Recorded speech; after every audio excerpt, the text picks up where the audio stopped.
here in the front. We have a hookup light for hooking up at nighttime. We have our up and down button for running the jacks up or down, taking it on or off the vehicle.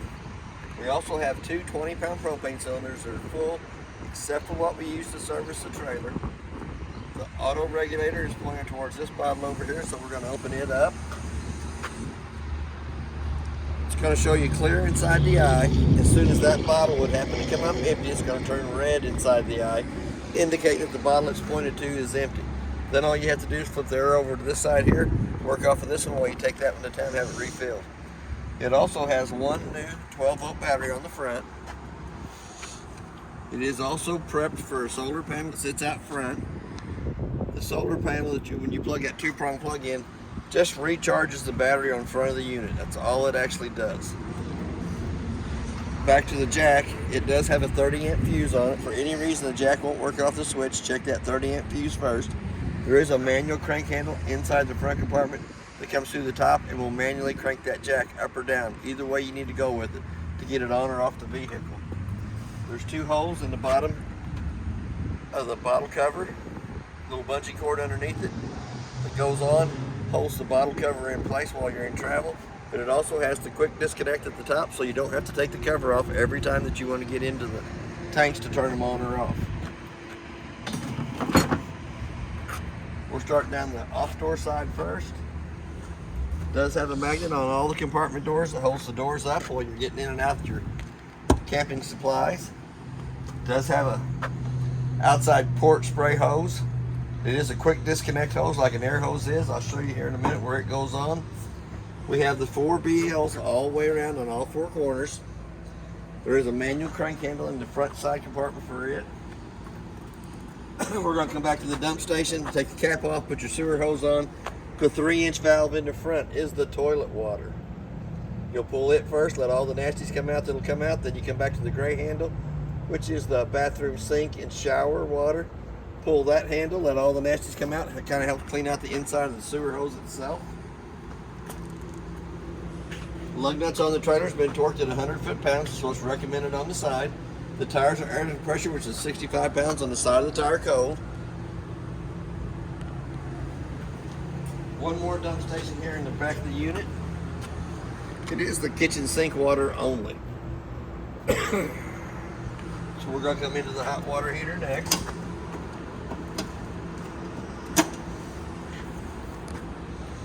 Hot water heater works 2 ways, 110 and propane. Before you turn on either source of heat, you'll want to pop the pop-off valve. Make sure you have water coming out of the top of it before you turn it on electric or gas. Also has a plug in the bottom for draining the hot water heater in between trips. Excuse me. And when you winterize and de-winterize the unit. I have to show you more about the hot water heater when we get to the inside where the switches are at. Port sprays next. That little blue hose in the front off-door compartment comes in here. Makes a quick connect like an air hose. Gives you cold water on this side of the unit. 50-amp power cord goes on, makes a quarter of a turn, tighten up the black knob. The cord's 30 foot long. It's plugged into the building over here to the side, and it is a 50-amp service. We have a park cable hookup, so that if you're at a park that has cable, you can hook to that, and you'll have the same cable on your TV as they do. The bottom one is a city water connect. You can hook to this with a water hose and regulator and never have to fill the fresh tank on the front side. Work right off the water pressure going to that hose. It is prepped for a backup camera up top. It also has a spare tire on it with a Parkland RV cover on it. The tire's been air pressure, but it's not been torqued on. It's been put on with a wrench. You have a pretty good sized compartment off to the right hand side of it that is underneath the back bedroom bed. That is a pretty good sized compartment. You can add a lot of stuff in there. So we're going to go right past that. As we start down this side here, you have a place that you can plug a 110 TV into, park cable or antenna hookup, so you can put a TV out underneath the canopy. You have your freshwater tank fill. The drain for the fill is right between the axles. It is the white 2-inch valve, right dead center between the axles.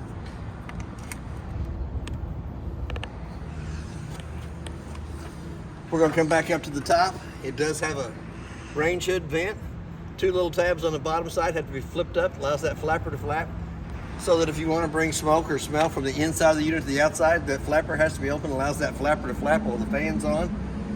We're going to come down to the furnace. It's going to suck cold air to the top, hot air out the bottom. Always suggest putting a mud dauber screen over the outside of the furnace for the simple fact that mud dauber screen is less than 20 bucks. It's $145 an hour for every hour that I have to take the furnace out and clean the mud daubers out of it. So it's worth its weight in gold. Here again, we got another magnet that holds the door up. Refrigerator door comes open. It is 110 only. It does have the controls on the right hand side.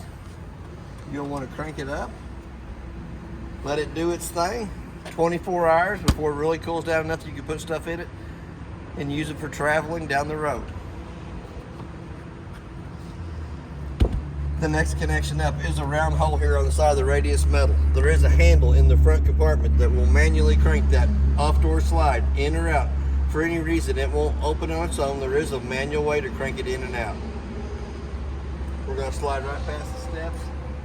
Black tank flush is on this side over here, so that while you're dumping your holding tanks on the other side, you can hook a water hose and regulator to this side here, turn water pressure onto it.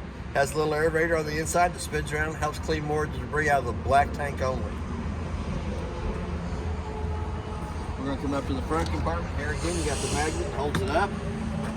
You have a 2-way light. It's motion censored or on 24/7. It is prepped for a tire monitoring system. The little handle is for the tongue jack on top that goes through the little black hole at the top. It will manually crank that jack up or down. This one here will go in the radius metal right beside the door. They'll manually crank the slide room in or out. For any reason it won't work off the switch.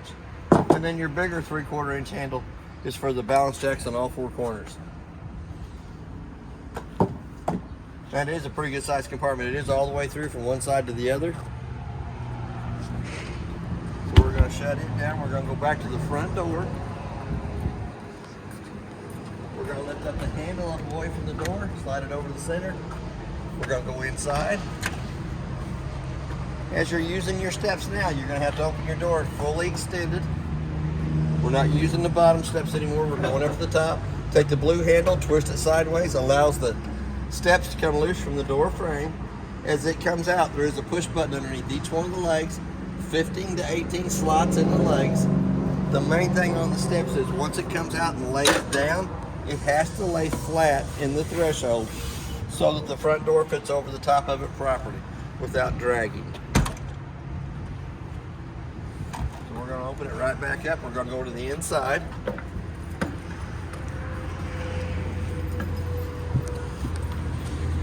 As we come into the unit, it does have a working fire extinguisher on the left-hand side as we come in. We're going to go ahead and run that slide room out. It's always good to make sure there's not a tree or a car parked up along that side when you run the slide room out. We had the slide room out earlier, so we know it fits on this one. So.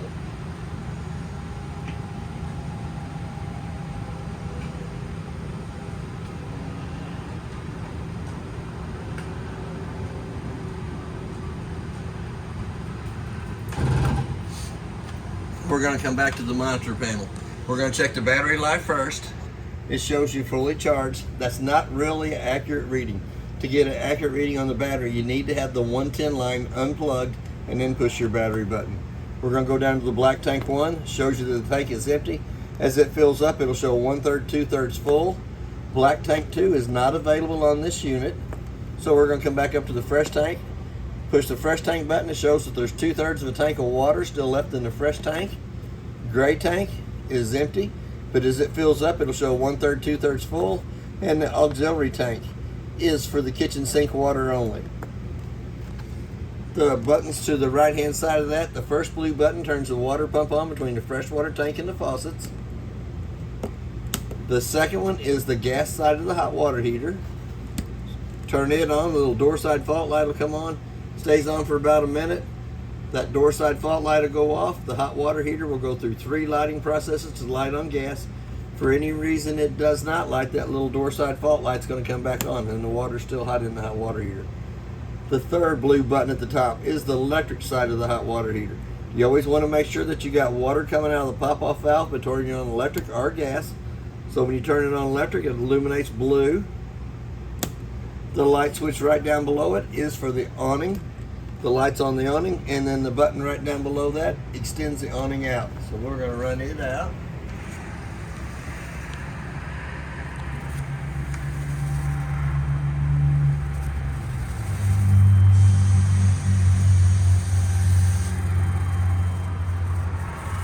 On the awning arms, the very bottom arm is a pinch point. There's one on each arm, so that you can take it out, pull down on that bottom arm. We'll put the pitch of the rein going towards the back. If you pull the arm down on the front, it puts the pitch of the rein going towards the front.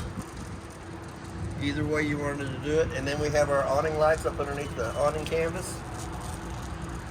I got a theory on the awning. If you're not sitting underneath it using it, push it, put it back up. It just takes a minute to go up or a minute to come back out. But if you're not underneath it, storm can come underneath it, gets like a parachute, pushes up against it, usually pulls one of your arms loose from the front of the trailer, flips the arm up over the top of the trailer, and usually takes out one of your skylights. So if you're not underneath the canopy using it, I'd put it up.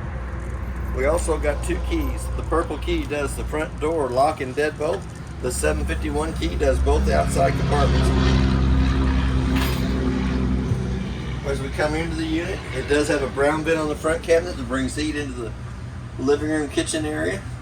We also have an LP detector, carbon monoxide detector, that makes a little annoying sound whenever it goes off. There is a 110 outlet up underneath the cabinet by the kitchen sink, and a light that has to be turned on by hand. All the rest of the lights in the ceiling have a little push button in the center of them to turn them on.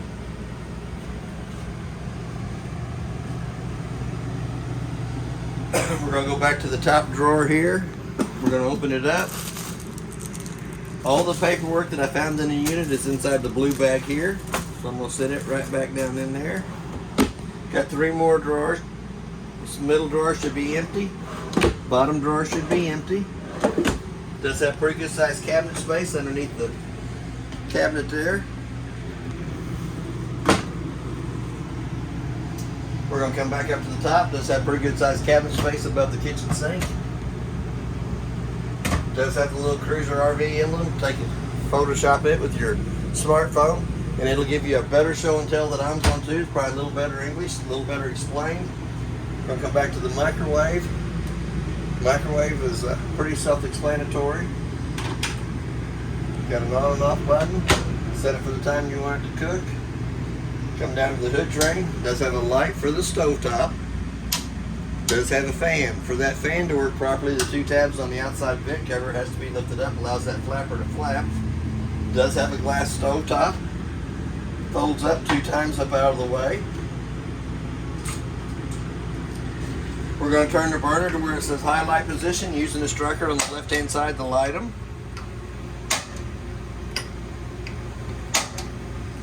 Lights all 3 burners up on top. When you come back to the oven, it's the old manual light oven. You have to turn it to where it says pilot on, using a long lighter or match to light.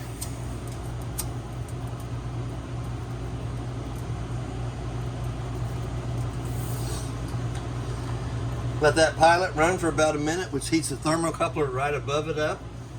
Once the thermocoupler gets up to temperature, let it run for about a minute. Then you can dial the temperature up on it, and the oven will light. I'm going to turn it right back off. We're going to come back up to the top of the refrigerator. It does have a travel lock on the top left-hand corner. Locks it in place. There's 2 thermostats for the refrigerator. There's one in the very top for the freezer, and there's one in the bottom that is push button for the refrigerator. And I think I run it on about 3. Here again, we're going to close the doors. We're going to pull the lock back over. It holds it in place. We're going to come down to the breaker box. The breakers are marked from the left to the right, exactly what they are, with your 50 amp main being in the center. Your 12 volt car fuses from the top to the bottom are marked on the right hand side of it. And then you got about 4 or 5 spots down at the bottom that are available for extra stuff if you wanted to add more 12 volts. On the 12 volt fuses, there is a red light on the right hand side. Anytime one of the fuses blows, that little red light to the right hand side of it will come on, and it is illuminated through the front cover on there that you can see it. Here again, you got quite a bit of cabinet space, top and bottom, drawer that pulls out with the trash can in it. Fancy. We're going to go right back into the bedroom area. Now it does have a light switch on the wall. The light switch on the wall, all it does is illuminate this light up here in the ceiling, so when you push it, it does come on. You can flip it off there, the light will go off. To get the light to come back on, you still have to push the little button in the center of it. The air conditioner in the spare room is a hand control, so you want to run the compressor wide open. Fan goes low, low, high fan, low cool, and high cool. It'll vent out the 2 round vents underneath it. It'll vent out both sides, both ends of the air conditioner. It does have a black filter on either side. The cleaner you keep the filters, the better it cools down, the better it'll maintain its temperature. We have one more light at the headboard. It has to be turned on by hand. We also have a USB port for the right side of the bed. It does have the 2 round vents in the ceiling. It brings AC from the main AC into the bedroom area. But if it's not cold enough in here, it does have the hand controls on it. It also has the brown vent on the floor that brings heat back into the spare bedroom. Fire escape windows, any of the red handled windows are fire escape. You just pull against them, slide it over, slide the screen over. Gives you a pretty good access hole to get out here in the back room.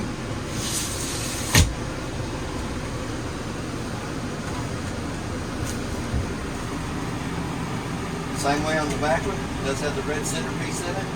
Pulls against it, the screen comes over, access out the back side.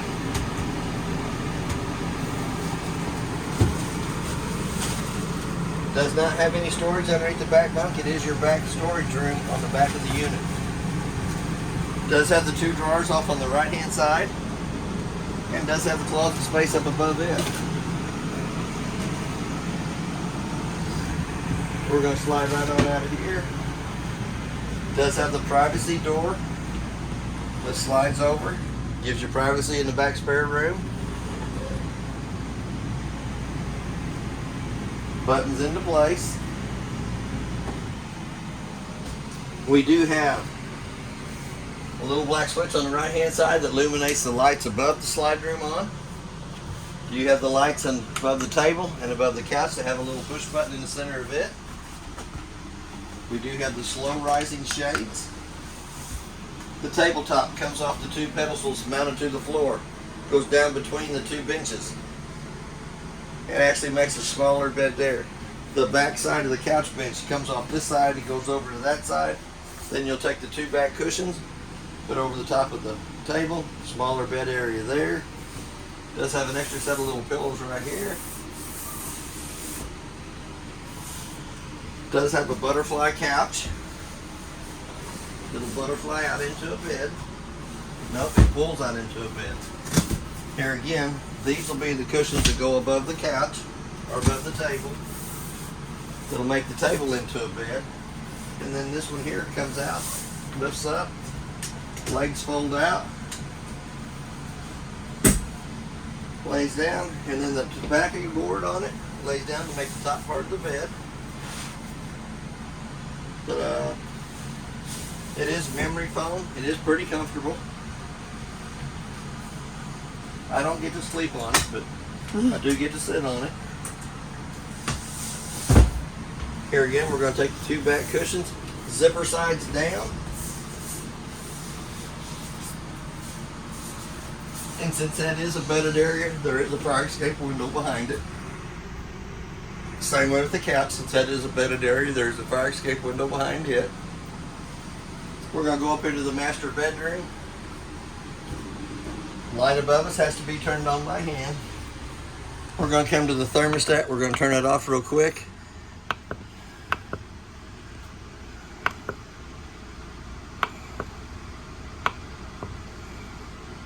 Here again, we're going to turn it off. To turn it on, you're going to hit the button. It shows you whatever item you're on. So we're in the off position. We're going to go to the cool. We're going to click the button again to where it comes over fan and auto. We're going to kick the button again. It's showing you that it's 79 degrees in here. We got it set at 80, so let's go down below it. I think it will go down to 33 degrees is what you can set it down to. We're going to run it back up to about 60. Craig don't like me running it past 60, so we'll come back up here to the 60 mark.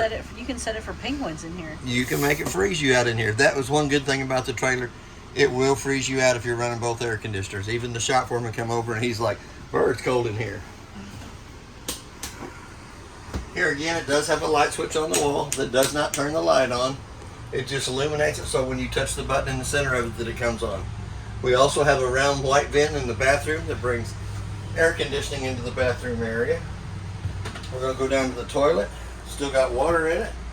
Push halfway down, fills with water. Push all the way down, fills and dumps. There is instructions on the back of the lid. Here again, we're going to come right over here to the right hand side. You do have your GFCI outlet by the bathroom sink. We're going to have hot water on the left side of the sink, cold water on the right side of the sink. We're going to open up the shower. Got the little rubber holder around the doorknob that holds it in place. You do have a narrow knob in the bathroom vent to crank it up. Doesn't have a fan in it. Ta-da! Ta-da! See the skylight while you're taking a shower. We're going to close it back down. Anytime the unit's in travel, you'll want to pull the two sliding doors back together. Lock over the rubber over the door handles. That's basically everything in the bathroom, so we're going to come out of there. And then we're going to go into what is called the master bedroom. Now see, the light switch turns the light off in there, but it won't turn it on. Still has to be pushed in the center. Same way with the master bedroom. Light in the center has to be pushed. Little light switch in the center of it turns it on and off. We have the fire escape window. On the off-door side of the unit, it's pretty self-explanatory. Grab a hold of the little red knob on the screen itself, pulls the screen loose. Little red handle here comes up. If I can get my old hands to work. Goes right through the bottom of the window frame. You can use it for ventilation, or you can push it all the way through the window frame to access to the outside of the unit. We have a 110 outlet and a USB port on either side of the bed. The light above the headboard has to be turned on by hand. Got a little push button in the center of it. You do have the two round vents that brings AC in from your main AC into the master bedroom area. You also have the brown vent on the bottom of the cabinet here that brings heat into the master bedroom area. Pretty good sized shelving here for extra clothes and whatnot. There is a place for another TV to plug into the park cable or the antenna on top, and a 110 outlet to plug it into. And then we're going to go underneath the mattress and you do have storage. Little finger hose lifts it up, slides it over. More storage down below. That board was broke when I come into the unit. That's why it's in a different color. We're going to let the board back down. And we're going to drop the mattress down. It also has closet space on either side of the master bedroom.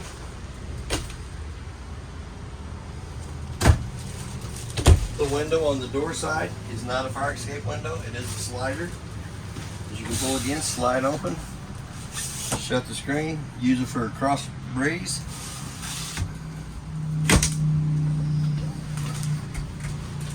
It does have a privacy door between the bathroom and living room area and the master bedroom.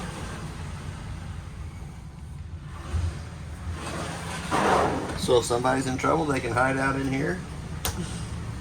That is basically everything on your unit. If you have any questions, I'll try to answer it the best that I can. And thank you for your time.